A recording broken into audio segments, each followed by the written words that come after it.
Hello, thanks for joining me, astrologer Patrick Arundell. We're going to have a quick look at Madonna's situation. Now, I've done absolutely no preparation on this at all. I've never looked at her chart ever before. She's not a pop star or a performer that I have a particular interest in. So let's have just a quick whiz round her natal chart. So this is when she was born. She was born in Bay City in Michigan. I found at 7:05 in the morning on the 16th of August 1958, which would make her a Chinese dog. Now, obviously, she's a Leo, as a strong Leonian energy, but there is a little bit of a paradox because the sun in Leo, even though it's in the third decan, the third 10-degree segment of the sign of Leo, it is in the 12th house. 12th house energy is often a little bit more reflective, reclusive, works behind the scenes. I don't think we ever say that Madonna works behind the scenes. But then perhaps there's a lot more to the way she develops the themes that have been part of her evolving persona over the years through a lot of internal work. We don't, well, I certainly don't know that. But the interesting thing is that sun position in Leo, obviously the sun rules the sign of Leo, so it loves being in Leo. But it could make her very generous to good causes for sure, and look out for people who are less fortunate. And also, she has Uranus, the planet of shocks and surprises and higher truths that rules the sky, also in Leo. But guess what? It's in a square with Mars. Now, this is really interesting because that aspect is actually occurring at the present time, but in juxtaposition. In other words, Mars is in Leo and Uranus is in Taurus. So that's interesting. So the kind of tension that we've all been experiencing recently and that sort of impulsive energy, this gives her this desire to shock and awe because Mars is in the ninth house. That's very much to do with expansion. And I feel that gives her the confidence in a kind of sultry way to take on some taboos. I don't have Black Moon Lilith in this chart because I'm not going to get into massive. No, let's put Black Moon Lilith in. That'd be interesting. I'm just going to do that now. That will be interesting. Pardon me. So I'll just go to planets. So I go to Black Moon. That will be interesting actually with Madonna. So okay, it's in Pisces. Shimmering, very much to do with performance for sure. Also got Neptune applying to it at the moment, which is something that I'm leading up to. So in a chart, the sun, hugely important in Leo, in the third decan, which has a very Martian influence because it's governed in its sub-rulership by Mars, the ruler of Aries. And we have a square, a very broad square between the sun and Mars, but I think the more important one is Uranus and Mars. So that's that desire to really seize attention, but in quite a sensational way. She also has Venus, the planet of how we present through its rulership of Libra in Leo. So that's really interesting. So she loves the attention, but also puts on a show, which is very artistic and creative. So that's really, really interesting too. However, she also has Neptune, the planet of dreams, of imagination, of compassion in the third house. And that's very much about conveying ideas.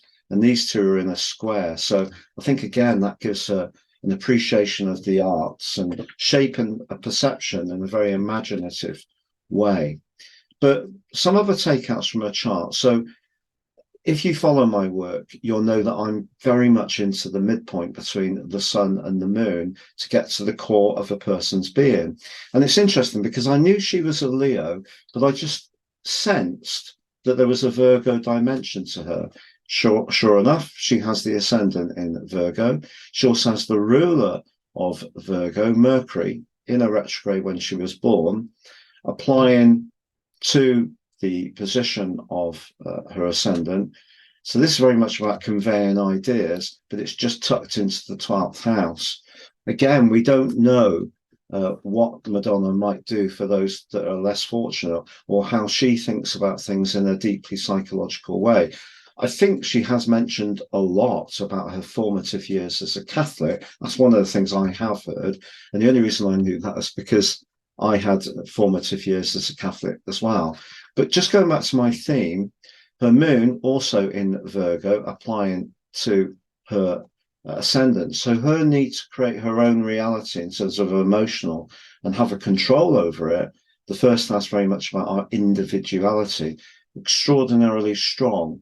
But then the position of the sun, the position of the moon divided by two, the midpoint, so the balance of her thrust, desire, and actualizing her drive, the sun, combined with the receptive energies of the moon, very much to do with security and our instincts and nurture, that's actually in Virgo at 2 degrees. But guess what? It's conjunct Pluto.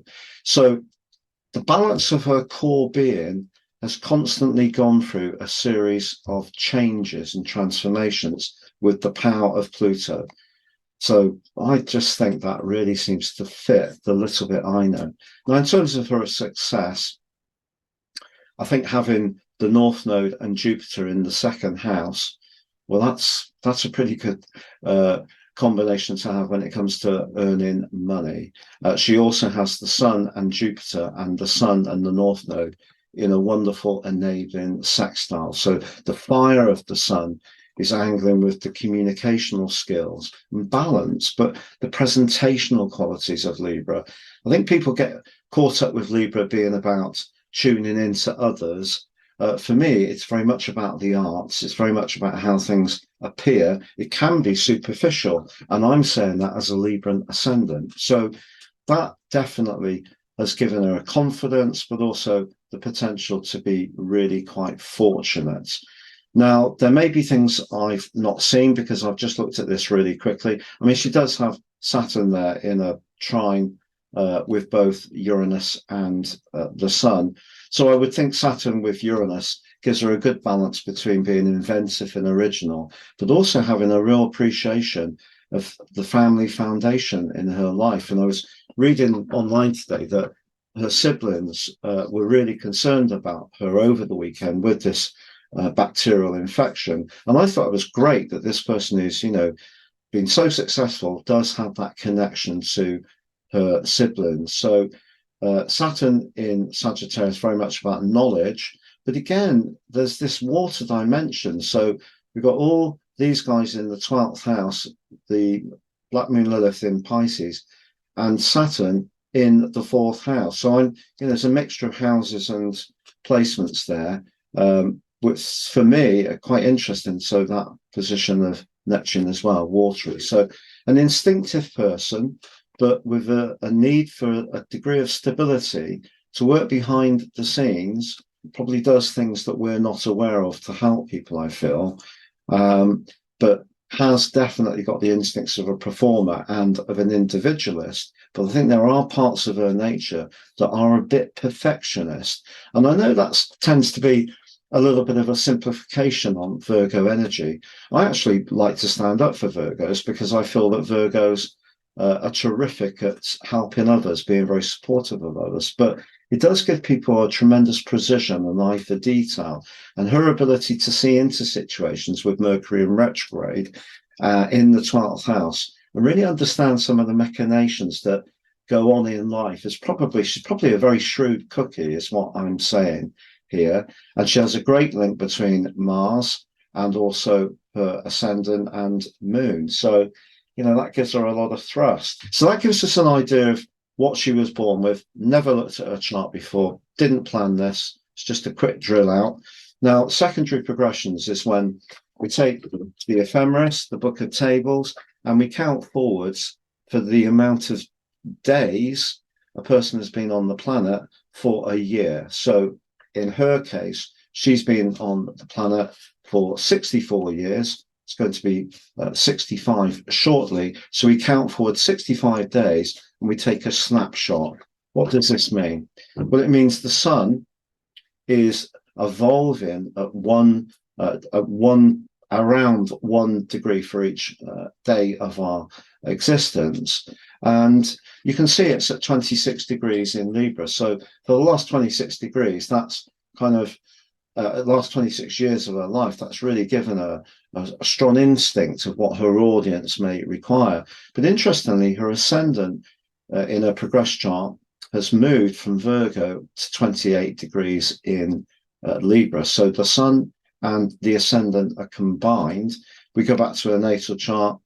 She didn't have that, but she did have the moon combining with the ascendant. So in a secondary chart, this need to be an individual is really being very, very strong. And what are the other standouts of this chart for me? Well, I feel that she's got a great link between Mars in her progress chart in Gemini, conveying ideas, but it's in a terrific sextile with her natal Venus. Her natal Venus has moved from 0 degrees Leo to 20 degrees in the sign of Libra, which of course it's in it's the ruler of that sign, so it's in its natural dignity there, and so that's interesting. The moon at the moment moves 13 degrees each year, so it's just moved over her 4th house cusp in her progress chart. So the progress chart's like our inner journey. It's got a great link between Mercury and Jupiter. Jupiter in Scorpio has a great eye for dishonesty and calling it out. And she also had Mercury there. So brilliant at deals. This is a person who would be very skilled at business, I'd say, but a square between Mars and Pluto. So tremendous willpower to see through what she wants. But her 10th house, how she connects to the wider world in the progress chart, is in Leo. So, that seems to make sense. So that's how progressions work. Now on the screen now, I'm sharing with you a tri-chart, the inner wheel, her nativity. The second wheel is her progressed chart, as I explained just a while ago, with that conjunction between the sun and the ascendant, which is, it's very noble that, it gives a person huge presence. And she wasn't lacking it when she was born, as we saw before. But the outer chart, I just took it in a very simple way at 7:05 a.m. New York time, because apparently she went to hospital in New York. But I did it on today, not at the weekend. So I just wanted to have a quick look around, because there are some interesting things that I see here. Now, the first thing, of course, is we need to always look at Saturn in the sky at the moment. So Saturn is in an opposition with her ascendant, which is the body. So that's a challenge to the body. It's probably more grievous for me if it is actually on the first house. So this can be a challenge that comes from outside of us, but certainly there is an opposition to the way that she entered the world and the way she presents the world. So she probably has been someone who has had a very strong awareness of things like diet with the Virgoian energy, the purity. She's probably been very conscious of that. But, however much we feel that we do all the right things, there are still some, things that we can be drawn towards, like sugar or whatever, alcohol, that might not necessarily be exclusively great for us, but we still indulge here and there. But I would imagine that she's probably had quite a strong understanding of natural foods and medicines and all the rest of it. But Saturn certainly is not great opposite the position of the ascendant, but it would be worse if it was on the ascendant. But it's also opposite Mercury, and Mercury rules the nervous system. Now, I understand from the reports it's a bacterial infection, so that points towards more of a Neptune thing. But that's interesting. But that midpoint, which a lot of, I did see one rather well-known astrologer on YouTube said, oh, why are astrologers talking about the midpoint between the sun and the moon? Why are they making it unnecessarily complicated? Believe me, I was really amazed at that comment. One, I thought it was very unprofessional, because really people have a right to approach their work in whichever way they want. It's perfectly all right to say, I personally don't see that as much in my work, but it was a straight call out, and I use them all the time. I thought it was really funny, actually. But she does have Saturn opposite her midpoint, which is the balance of her physical and emotional well-being. So that's not great. And also, as Saturn goes backwards, it's in her sixth house of health. So that's a test. But as it's rewinding, as it is now, right through the next 4.5 months, it's going to come back by the middle of September to be directly opposite her Pluto and directly opposite her midpoint, but directly opposite her, within that retrograde, her progressed Pluto too. So as this year goes on, she still really needs to look after herself just on the basis of Saturn. So we've had a look at Saturn. Let's have a look at Pluto. Right, Pluto's directly opposite her Venus. 11th, 5th. 5th can be to do with vitality, expression of ideas for sure. But that's a challenge, perhaps around a relationship situation. But what really caught my eye is that these guys, these progressed planets, are applying, you can see her progressed node, well, it is Venus, node, Sun, ascendant, are all or have applied to her node, but her natal Jupiter. So what the proposition is that secondary planets that are applying to natal planets then have a transit applying to them. That has much greater influence. So she has a square, and as Pluto rewinds, it is going to get back to 27 degrees. So it's really in a square with the Sun in a progressed chart, but also Jupiter, but the ascendant, which is, of course, our body. So at the moment, her body is really being influenced hugely. I don't want to promote a fearful concept, but when either the move in Pluto applies to a native planet, like the Sun or the ascendant in a square, or when the progressed or directed Pluto, which is another form of prediction, which I won't get into today, when they apply to a natal Sun, it can take someone out. So when I was doing the predictions for 2023, and I was talking about Taurus, I did say that I felt that the Queen's health could come under threat. And the reason for that is not because I was trying to make a big headline, and I haven't mentioned it, to be honest. I don't think since then. But it's simply because the move in Pluto was in an exact square with her natal Sun. And then you got Boris Johnson's going through a big sort of like revelation, more and more stuff's coming out.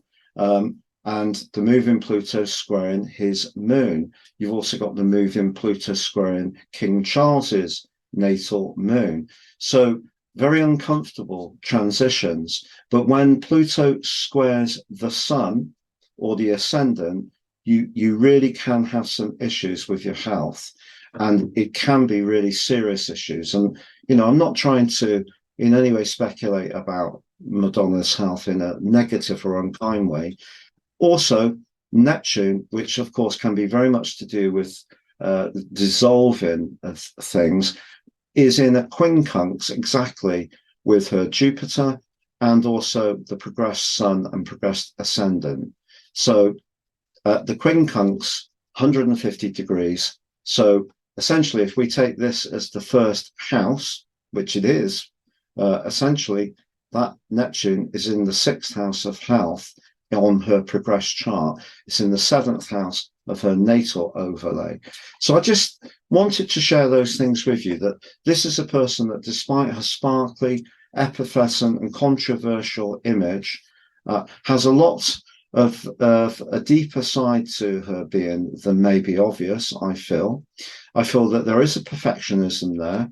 I feel she is somebody who's probably taken her welfare quite seriously, but does have an attention for detail. Saturn is definitely asking her to find new new marginal gains, so small improvements, even over what she had been doing that she thought was good and conscientious. She may need to do more.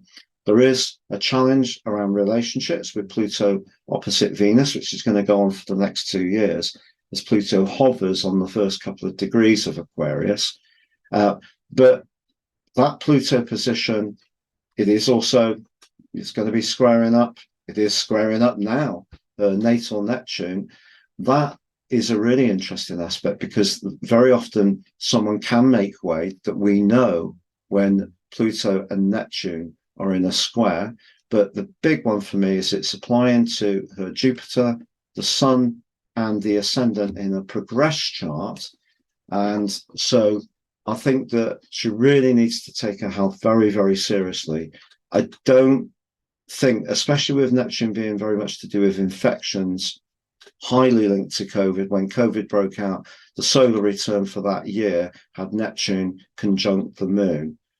So, Neptune is infections. If it's a bacterial infection, very hard to get at. She's probably had some extremely strong antibiotics, but she was intubated.